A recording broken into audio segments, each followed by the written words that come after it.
2024-25 का बजट, जैसे अपने को पता है कि चुनाव होने के कारण से दो हिस्सों में ये बजट का पेश हुआ है। पहला हिस्सा चुनाव से पहले हो गया था, कुछ महीने उस बजट के हिसाब से अपने काम चले हैं और उसी के कंटिन्यूएशन में अब बजट का जो दूसरा पार्ट है, कल वित्त मंत्री जी ने जो घोषणाएं की हैं, जिस प्रकार से पेश किया है, ये बजट देश की जनता के बहुत ही हित में है, समाज के हर वर्ग के हित में है।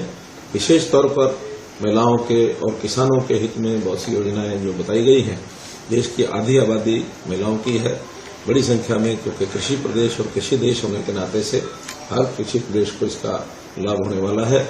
और क्योंकि हर एक विभाग के हिसाब से मंत्रियों के पास विभाग रहते, तो मेरे पास दो विभाग हैं, मिनिस्ट्री ऑफ पावर और मिनिस्ट्री ऑफ महुआ, यानी आवास और शहरी मामले जितने हैं वो सारे हमारे विभाग के पास है। दोनों विभागों में पर्याप्त एक प्रकार की घोषणाएं की गई हैं और नए आयाम खड़े किए गए हैं। जैसे देश के प्रधानमंत्री जी ने उनको बताया कि 2047 तक देश विकसित भारत की ओर यानी अपनी यात्रा पूरी करेगा।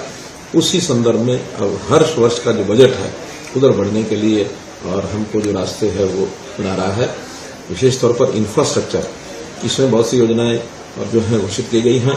अगर मैं शहरी क्षेत्रों में बात करता हूं तो जो प्रधानमंत्री आवास योजना अर्बन में 1 करोड़ नए मकान ये बनाने की बात कही गई है और जिसके अंदर 10 लाख करोड़ रुपए का इन्वेस्टमेंट होगा। 2.22 करोड़ रुपया ये केंद्र सरकार की ओर से होगा, बाकी कुछ स्टेट गवर्नमेंट्स लगाएंगी और कुछ अन्य इन्वेस्टर जो है उसमें लगाएंगे या जो बेनिफिशियरीज हैं वो उसमें अपना पैसा लगाएंगे। तो इस प्रकार से शहरी क्षेत्र का 1 करोड़ मकान, ये इतना बड़ा टारगेट ये पहली बार ये किया गया है। तो इसी प्रकार से जो बड़े शहर हैं उसमें 100 बड़े शहरों को पेयजल आपूर्ति, पानी का निष्कासन, सीवरेज और सॉलिड वेस्ट मैनेजमेंट के प्रोजेक्ट्स ये सब भी घोषित किए गए हैं, ताकि शहरों को इस प्रकार की सब सुविधाओं से आगे बढ़ाया जा सके।